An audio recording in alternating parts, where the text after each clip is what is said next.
You're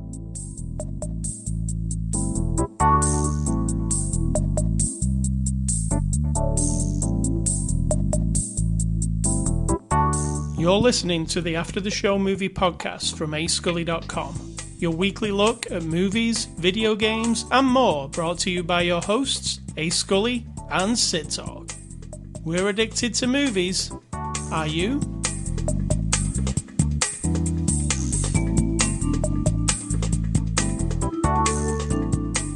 Hello and welcome. Good afternoon, Sid Talk. Hello to you.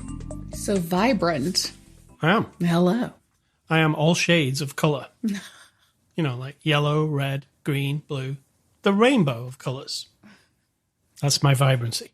I'm telling you to be careful, because that could be a whole other statement that you don't even know you're making. It's not racially charged.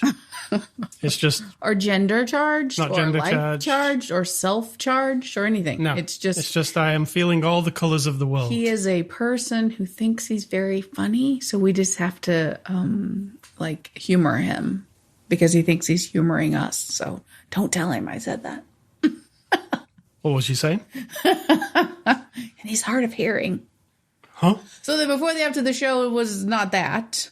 Before the after the show discussion. It was you tinkering, and... I wasn't even tinkering this time. Everything was perfect. You made a cup of tea, which is great. I've got it here to warm my cold hands. It's cold! It's cold! I don't know when you're listening to this, but in the Midwest, on this date... In this century and this year, it's cold outside. Baby, it's cold outside. Or, ooh, it's cold outside. What movie is that from? Is it from Scrooged? No. Is it from A Wonderful Life? I am so embarrassed. Is it from Wizard of Oz? No. I don't know. Bundle up, because it's cold outside. It's from Groundhog Day. Oh my God. The movie that our marriage is based on? People might not know that. We got married on Groundhog Day because... February 2nd, because we both love the movie Groundhog Day. So now I'm feeling very shook up by this, but we'll carry on. Very good, very good.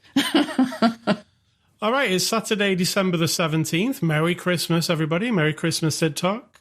Merry Christmas, but it's not Christmas unless they're listening to it. It's the season of goodwill, so I'm being goodwill to you. Correct. Okay, so it's after the show, 767. We're a movie review podcast. Every week we look at a new movie. This week, we're looking at the movie Ticket to Paradise. It's a 2022 movie released on Blu-ray right now, rated PG-13 from our friends at Universal, who sent us a copy for review.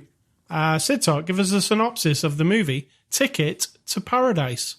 Some parents don't like that their daughter's getting married, and then in the process they're addressing their own flaws in their broken relationship. And it's George Clooney and Julia Roberts, and they are just being charming as always.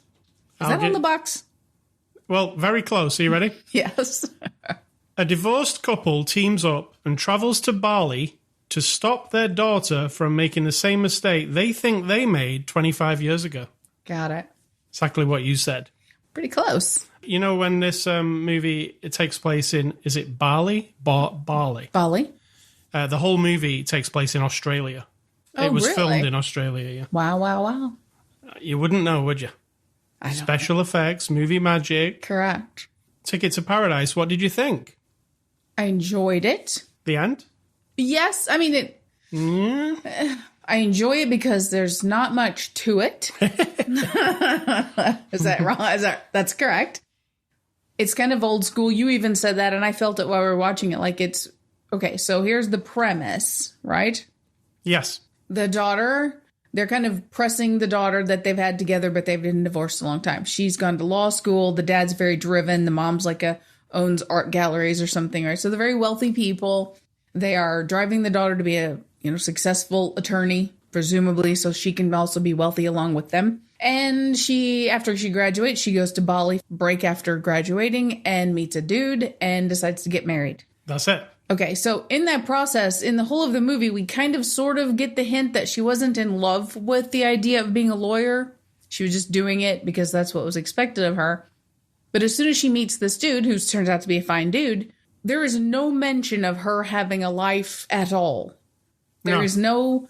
Okay, he is a seaweed farmer, and lucky for everybody, he's a very wealthy seaweed farmer, also ticking a box there with a very old-fashioned idea that everybody's financially okay. I mean, he's very young, also. Yeah, but he Yeah, well, he's her His age. family has done really well with the seaweed. Right, because they're selling it to Whole Foods. They make the whole deal. So we make sure everybody's rich, right? So that's number one. The men are rich. Yeah. Julia Roberts is Miss Independent, middle-aging woman. Rich. Very great for her.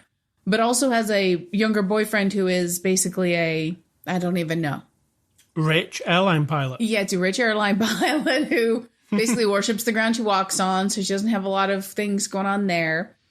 And from the moment we meet the young dude on the island, our young woman who has now no life to speak of, they don't comment on, hey, she's going to be part of the farm. She's going to help on the farm. She's going to be the accountant or the attorney for the farm. She's going to have any life other than, I met this guy and it's beautiful here and I don't really want to be a lawyer. And so that's it. Right.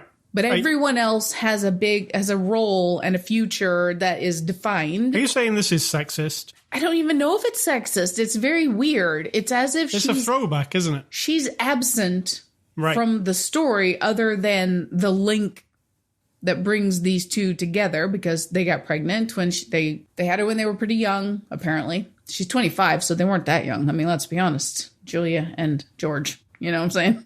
Yeah, true. Because they are in their 80s. Well, they're not that old.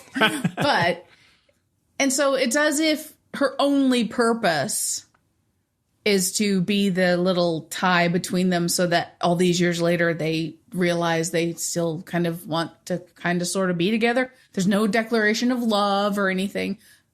I just kept wanting this young woman to have like a purpose she's very good. I like that she stands up for herself and she tells them, you don't respect my own decisions. This is what I want in my life. I like all that part. There's some substance there to kind of who she is, but not about her story at all. I just felt like that was something hugely missing. Well, when you go and do the seaweed farming part, you're in that shallow water. Yeah. Yeah, that's what this movie is. It's shallow. Shallow water. Because there's not really a lot to it, like you said. It's very basic. It is.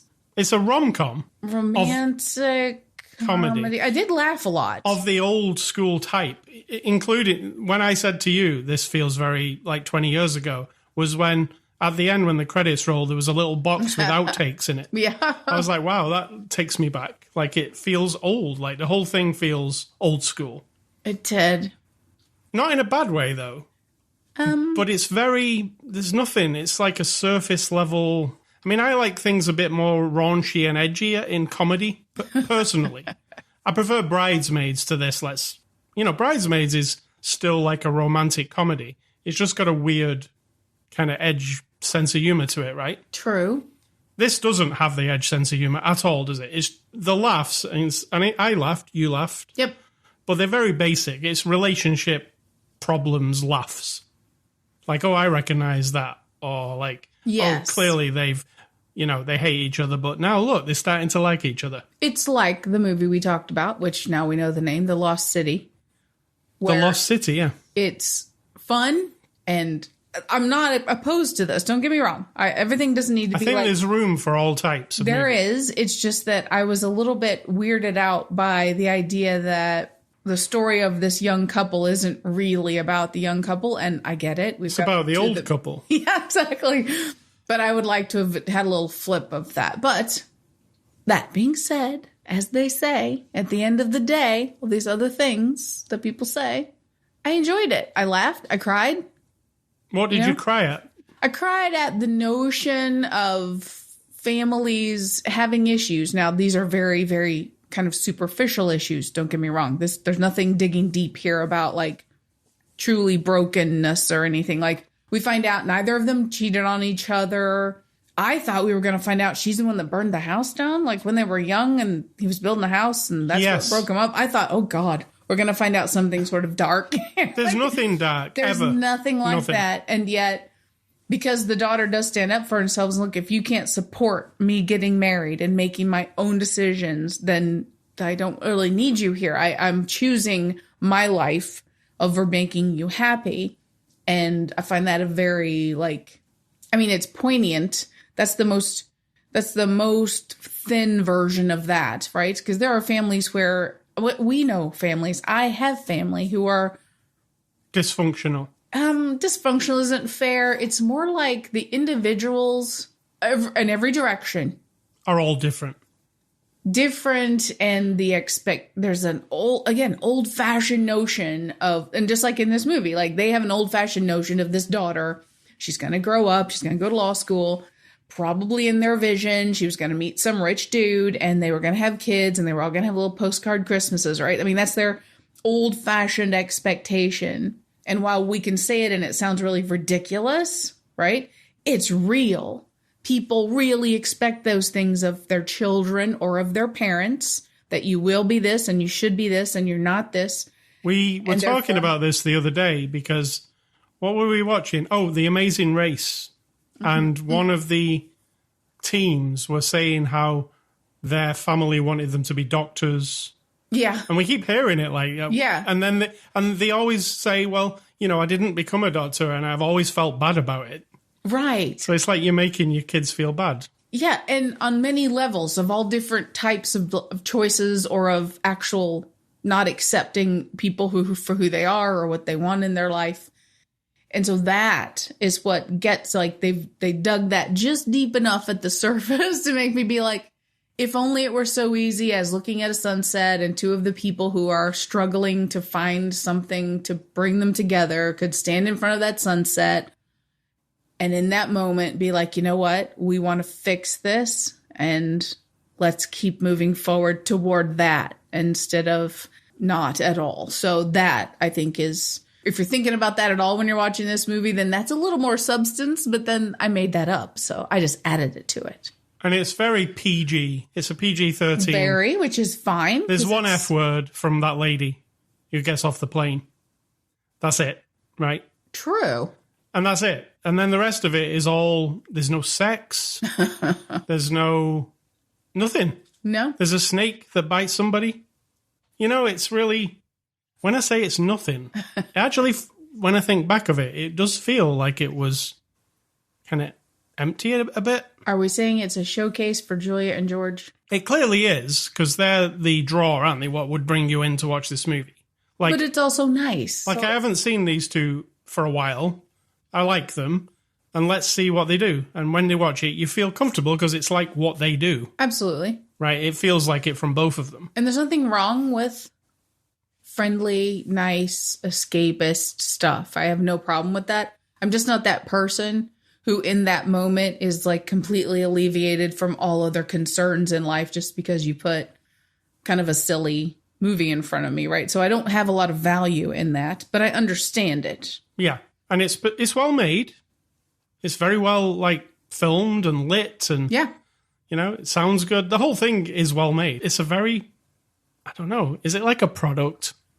I was just about to say it's a good product. I mean, they all are. Feels like a product. Right? They all are. Let's be honest. And it feels like if you look at the front cover of this, that's something that will sell very easily, right? Absolutely. It is literally Julia Roberts and George Clooney dressed up nicely. Looking at each other. He's not looking at her.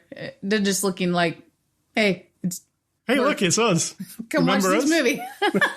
Come watch this movie that we're in. You remember Pretty Woman, don't you? It's me. NER. Yeah. Remember us? It's exactly that. So it's very commercially...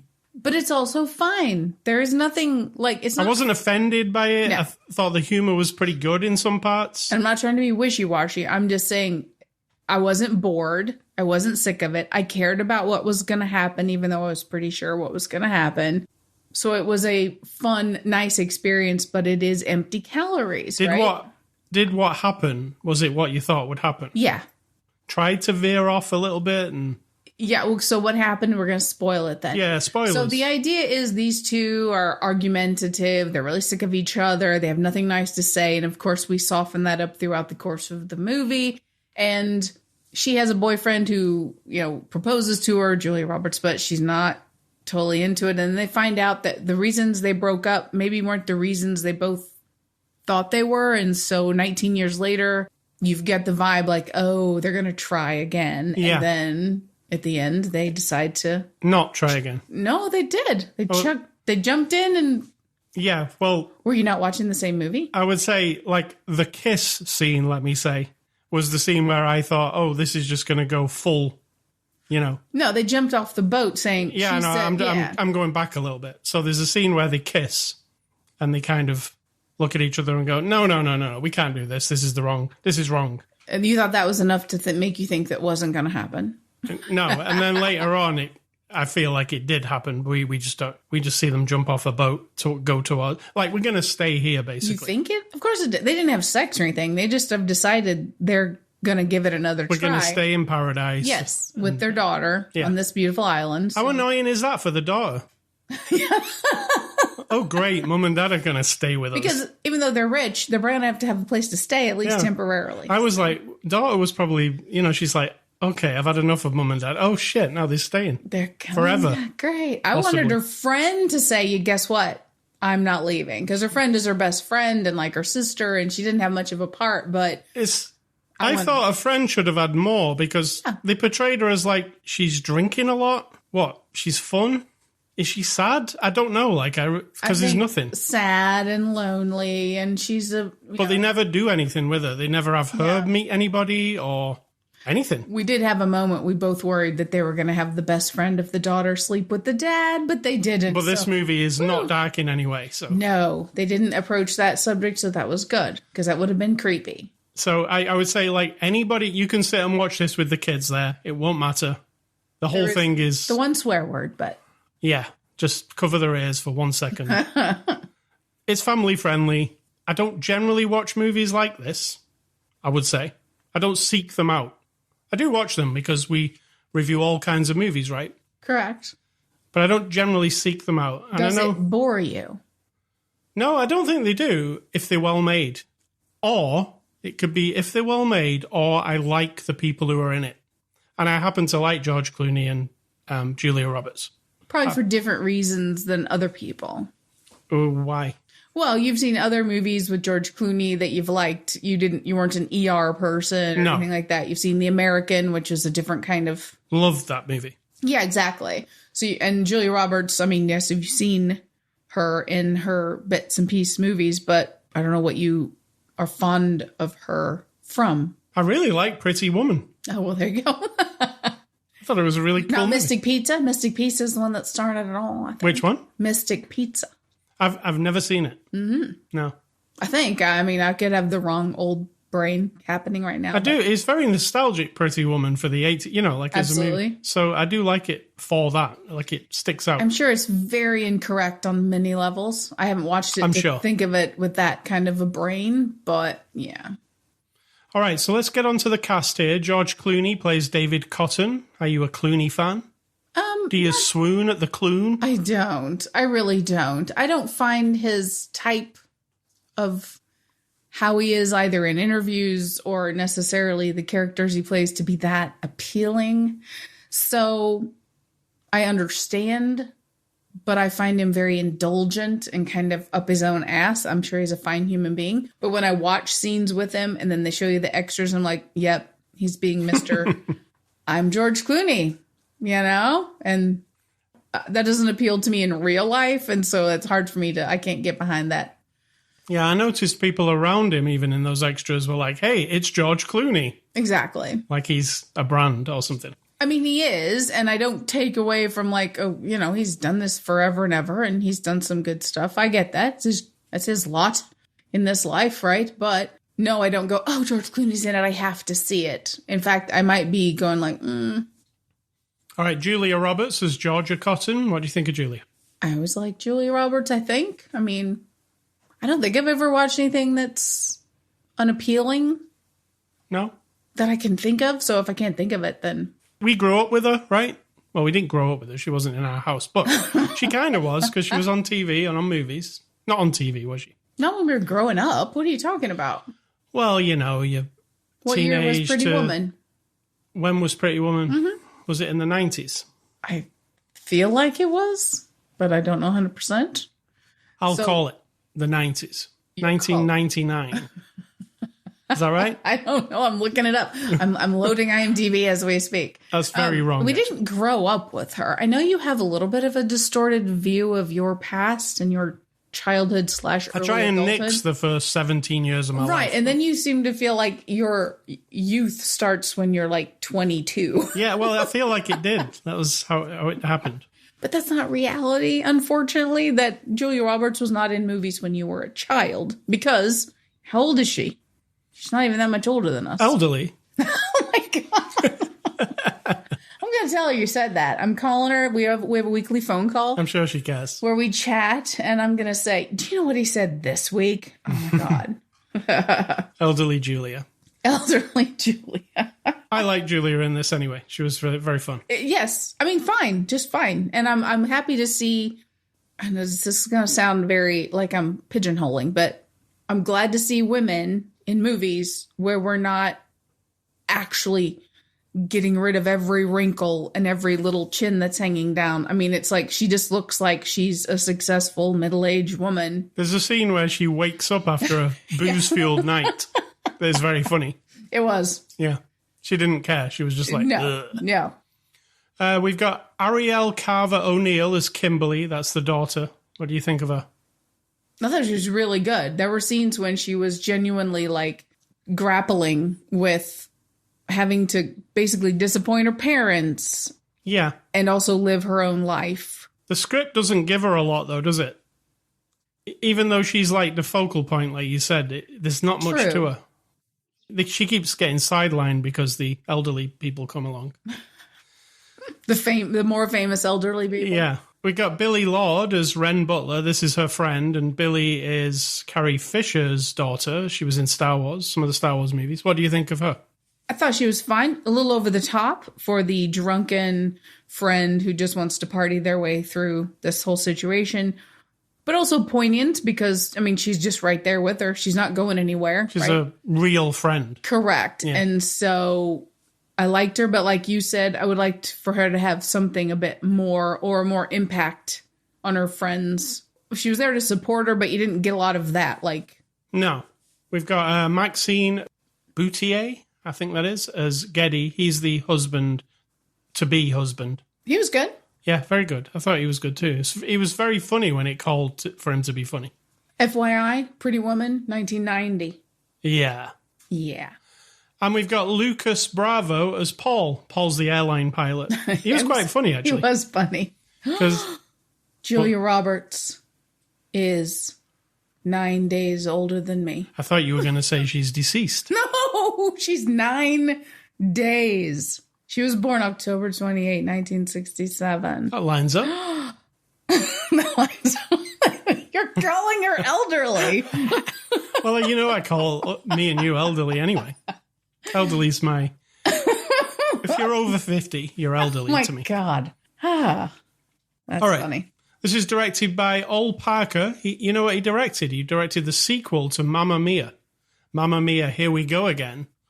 And Imagine Me and You, another romantic kind of comedy. What do you think of his directing? It was fine. It's functional, isn't it? There's some gorgeous stuff. There's nothing wrong with it. No, it's got some of the, because the directing has to just basically show you the two people doing the scene, laying in the bed or standing next to each other. Lots of two shots, as they call them. Lots of sunsets or big sweeping, gorgeous landscapes, right? If the director is the one who kind of ties everything together on the set, I'm pretty sure that our two elderly stars are the ones who might have been in charge. Maybe not of every decision, but they probably set the mood and the tone. I would think so. And made everyone else feel obligated to, like, we know they're good, so we have to be good. So I don't know. I don't know his role. I'd have to see him in an interview or something to... So Universal, you can have this for the box quote for the Blu-ray. You can have me saying, "There's nothing wrong with it," in quotes. Ticket to Paradise. There's nothing wrong with it. It's pretty good review. I mean, I don't know if that's 100% accurate, but that's fair. Yeah. All right. IMDb reviews. What are those? The name is kind of in the name there. I mean, what it is, it's IMDb, which is the Internet Movie Database.com. If you didn't know that already, people can write reviews. We're putting reviews in quotation marks. And yes. people also in quotation marks, because literally anyone on the planet Sometimes... You could go on there. You don't have to prove that you've seen the movie. Say there's no like vetting process. So I could go on there and review 10,000 movies with this one phrase. Waste of time. I want my hour and a half back. That's one of our favorites. That is. Or worst movie ever made. Talking of worst movie ever made, here's the first one. Worst movie ever. Oh my God. I saw this movie because I both love George and Julia, and I thought this was going to be a funny movie. Well, I was completely wrong. The writing for the movie was horrible, and honestly, I feel like the weight was on both of them, and I feel like it could have been done better by them. So I ended up leaving half an hour into the movie, which I haven't done ever before. I do not recommend this movie. Again, nothing against Julia and George, but I would have picked a better way of making this movie and not have it be boring. I mean, that's a person who took the time. They didn't. Oh, this is a new favorite of mine. I'm writing this review while I'm in the theater watching this movie. It's so bad. So they didn't do that. So we're giving them credit. I don't disagree with, I don't know what they're expecting of these two people, but. All right, number 2 says, my husband was being sweet and offered to watch this movie with me. I like Julia Roberts and I like romantic movies. Notting Hill is one of my favourites. So I was happy to start with this. But also, I was happy to stop my misery after 15 minutes. The movie was so bad. And then the characters of Julia and George. I just could not watch this badly written movie. How on earth did they say yes to this movie? My parents are divorced and do not like each other, but this is so over the top. Please do not make yourself or your loved ones watch this. Okay, I'm on board with this. The opening of the movie is them being so hateful to each other. In that sort of, again, old-fashioned, I listen to a lot of old-timey radio shows, and there is a chronic, and I mean chronic, hateful banter. It was the he said, she said thing at the beginning.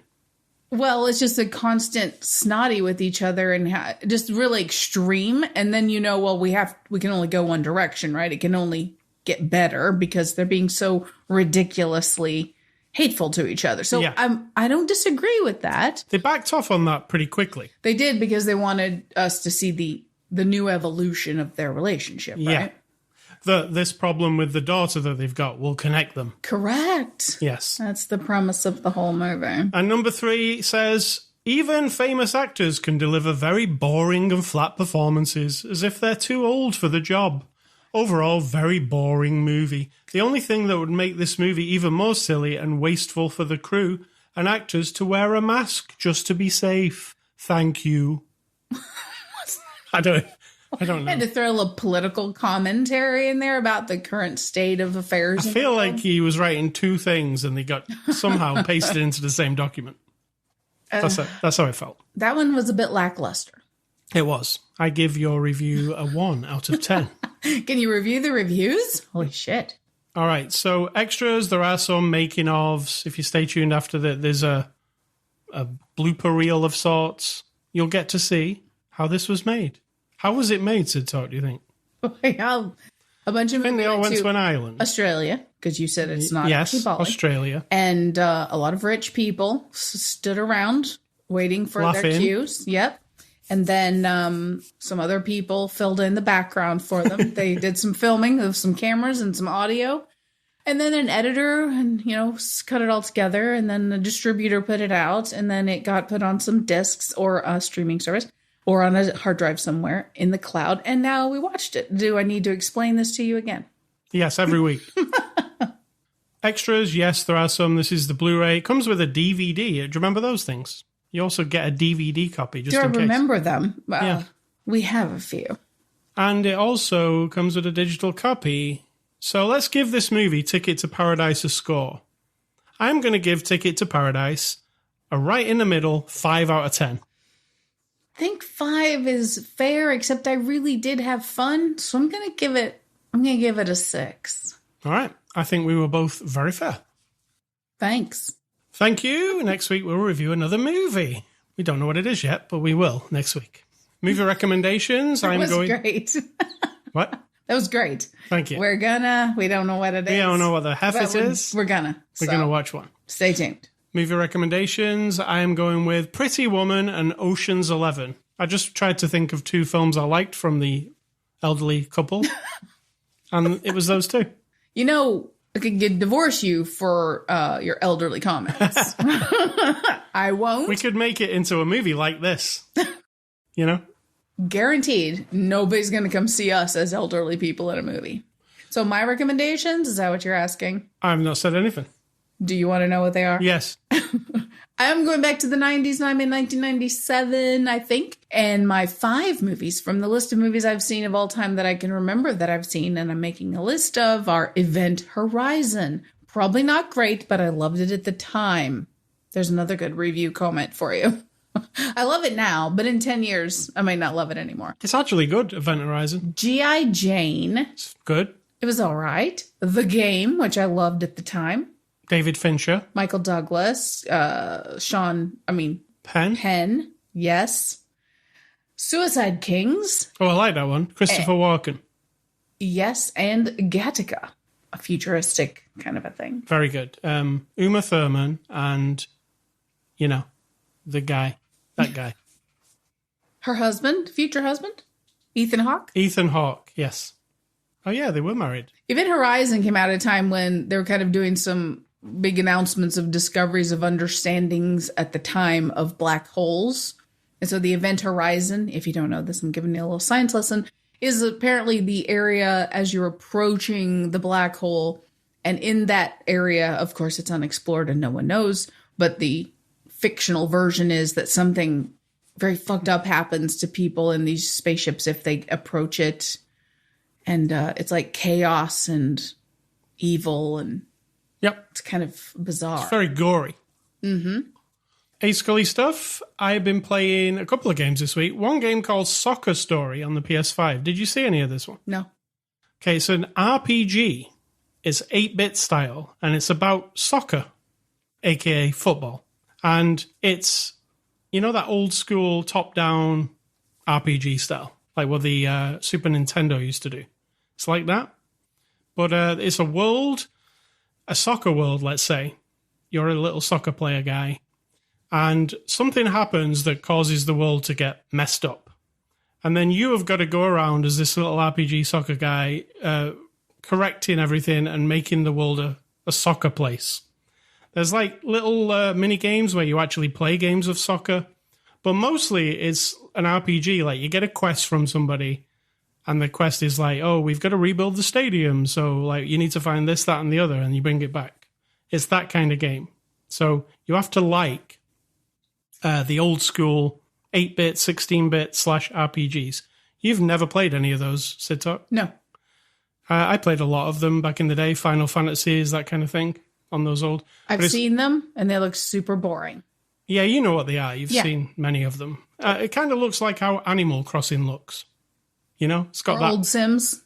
Yeah, that perspective. Now Sims, and it's all about getting a quest and finishing the quest, getting the upgrades from the quest. That kind of gameplay. Which, if you think about it, like most even modern video games, like Horizon Forbidden West, they also use that mechanic. Mm-hmm. You get a quest, they all do. Yeah, all of them. Even your racing game that you're playing. It's the thing, isn't it? It's the video game thing, the trope.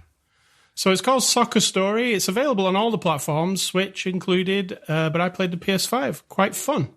I also played some more Need for Speed Unbound. When I was saying it was like really hard last week, I finished the first main race, which was really, really, really difficult. It took me 10 attempts to do it. But after the first race, you get, for winning the race, you get a new car. And the new car's a Land Rover that I got. And the game has become increasingly more easy for me having this different car. The first car was very difficult to handle.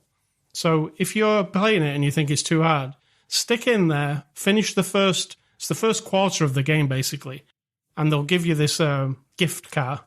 And the car's much more fun and much easier to drive. So just wanted to mention that. Sid Talk, what's for dinner? Well, I had half a can of... Why are we telling them what we're having for dinner? Why do they care? It's just a part of our podcast. And by now, we're used to it. They're used to it, our listeners. Yeah, but why do we tell them? We're vegetarians. We became vegetarians a long time ago now. 2009. We're always, on the hunt for something. When you subtract meat from your diet, you're always on the hunt for something cool to eat. Correct. That's not meat. But what we've discovered in the last years, it's that I actually disagree with what you just said. Okay. I'm not on the hunt for anything that's not meat. Well, on the hunt for new things, I think. I think when you eat meat, you just like kind of eat like this, that, and the other that you're always like. But when you don't, for some reason, you become more adventurous in the food realm. Okay, now that you've said it that way, I'm on board. Well, that was just like the movie Ticket to Paradise. We disagreed, and now we're good. We're good. We're all good. We'll get back together for the sake of the child that we don't have. So, what I'm making tonight, or today, you have taught me through our HelloFresh experiences, and I'm sure everyone else knows this anyway, from just cooking food, but that if you make soup, you should make at least the base of it early in the day. Yes. And then let it sit all day, or however long. I like to call it fester. It festers for a while. That's what some people are going to think, like, ew, you're eating food that's been sitting on the stove all day. Yes. I come from a family where my grandma would finish breakfast, and if there was an egg, a fried egg, and a piece of bacon, and a piece of toast, she would lay it on a little plate, a clean plate, set it on the back of the stove, and it would just sit there all day. And then at lunch, if she wanted to just pick up that egg from breakfast and eat it, she would. So yeah, and I'm still here, so. So what I made was, I had half a can of coconut milk, because we had curry last night, which was amazing, right? And I opened a can of Campbell's tomato soup. We are not sponsored. It just happens to be Campbell's tomato soup. I put the the coconut milk in the tomato soup. I also added curry powder and onions that I browned up a little bit before, and a handful of peas that I kind of all cooked in the curry and kind of let it all sit there for a little bit. Then put all that together and have brought it up to a boil, let it sit. And I mean, oh my God, it's so good. I can't wait. And then we have naan bread to go with it and some chicken, not chicken. Fake chicken, yeah. Fake chicken pieces that will fry up to go with it. And also, or we'll just have the tofu that I cooked yesterday, because I have little tofu bites that I made that are also delicious. Like super delicious. Like little bites of tofu with a lot of flavor on them and just delicious. So that's it. That's what we're having. And what's your advice? You need to continue with that. My advice is going along with what I was saying earlier, but a little bit different, that in life, and I understand that there are people who won't fit into this exactly. So, give me a little bit of space here, but we need to remember to love people for who they are, not for who you want them to be or demand that they become or expect them to be on any level, right? If you're going to love someone, and I mean love, not like, oh, this is my friend at work and we get along great and like I love her, but that's a kind of love. But I'm talking about people, your children, your nieces, your nephews, your grandchildren, your siblings, your spouse, your parents, your lifelong friends who have been in your life forever, or the friends that you connect with at some point in your life who you cannot imagine living your life without, right? That could have been 5 days ago or 5 years or 50 years, but the love you have for them needs to be for who they are, not who you've designed in your mind they should be. And so that everything they do or say or life that they live that doesn't fit in your little designation thing shouldn't chip away at actual love. I don't have to spend every minute or every holiday or every day or any amount of time with certain people in my family and even friends, because we care about each other and I have love for them, but I don't need to be up close. I can let them be who they are. I don't need to control anything about them. People closer up in my life, I need to let closer in my life. And at the same time, I have to go, okay, I don't even understand this life you live. I mean, I have no judgment. I have no permission, or I don't need to give you my pat on the back or anything. I just love you. That's it. Now, there's a little rule here, though. If this person is dangerous or damaging, harming people, harming you, that's a different category. I'm just talking about in life. You want, like you said earlier, if you think, well, my niece, whatever, let's make up a thing. They've gone to EMT school and they've spent all this money and now they've decided to go be a pole dancer in a bar. That's fine. Yeah, I mean, it's not even, we don't even have to say that's fine. It's not for me to approve or disapprove. My love for the person has nothing to do with anything other than if they need me or they want my support or to know that I'm there for them. That's it. I have no place in injecting my opinion unless it's asked for, or I'm intervening when I actually see physical harm happening, right? I mean, there are situations, but you just need to go, you know what? I just love you. And that's it. I have no control or hold or expectation that you need to meet because it's not my life. It's you're a whole separate human entity from me. And if I don't love who you are, then maybe we need to just not be connected as the same as we are, right? We can move apart a little bit. I can just love knowing that I have loved you and we're at a distance, whatever. I don't know how else to better put it, but you just need to love people for who they are. And as soon as you start applying like, yeah, but why didn't she do this? And why can't he do that? And why don't they do this the way I want? I mean, that's not love, is it? No. I feel like that's self-loathing. If anything else, it's you hating yourself for not making those choices or for having made those choices and now you're bitter and you just want to take someone down with you. I don't even know. I don't even know what it is. So I have sort of rambled a little bit there, but you get what I'm saying. All right. ascully.com is the website you can get this podcast from. You can go to anchor.fm/after the show, Spotify, iTunes, where else, Sid Talk? I don't know. Amazon Music. You could go there. I'm not the technical support here. You can also go to Twitter, Facebook, or Instagram. We're Sid Talk and A Scully. We're on there. You can find us. If you look at my Instagram, you're mostly going to see gardening pictures. There's a current Christmas tree picture, and sometimes a picture of my face. Okay. Elderly Instagram. Oh my God. You can email feedback to me. Oh, God. ascully@ascully.com. Don't email Sid Talk. She doesn't want any of your emails. She actually doesn't understand how to use email. I don't really. And I'm finally, laughing on the outside. Yeah. Stay classy, Mr. Clooney and Mrs. Roberts. I don't know. And keep being charming. I mean, that's fair. I'm going to say, think for yourself, because if you're not doing it, somebody's trying to do it for you.